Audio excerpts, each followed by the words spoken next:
যুক্তরাষ্ট্র জুড়ে বিমান সংস্থাগুলো একযোগে ৩,৩০০টিরও বেশি ফ্লাইট বাতিল করেছে। পরিবহন দফতরের এক শীর্ষ কর্মকর্তার সতর্কবার্তায় বলা হয়েছে, চলমান সরকার অচলাবস্থার কারণে দেশটির আকাশপথে ভ্রমণ প্রায় থমকে যেতে পারে। এক প্রতিবেদনে কাতার ভিত্তিক সংবাদ মাধ্যম আল জাজিরা এই তথ্য জানায়।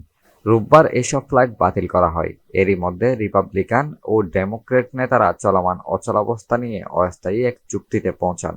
অর্থ বরাদ্দ নিয়ে টানাপোড়েনের ফলে ৪০ দিন ধরে স্থবির হয়ে আছে সরকারি কার্যক্রম।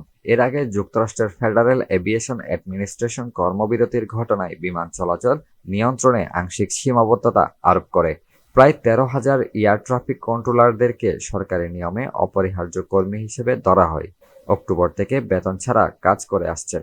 ফ্লাইট ট্র্যাকিং সাইট ফ্লাইট আওয়ারের তথ্য অনুযায়ী রোববার যুক্তরাষ্ট্রে ৩,৩০৪টি ফ্লাইট বাতিল হয় এবং আরও ১০,০০০-এর বেশি ফ্লাইট বিলম্বিত হয়। এর আগে শনিবার বাতিল হয়েছিল প্রায় ১,৫০০টি ফ্লাইট, আর শুক্রবার বাতিল হয়েছিল আরও ১,০০০ ফ্লাইট।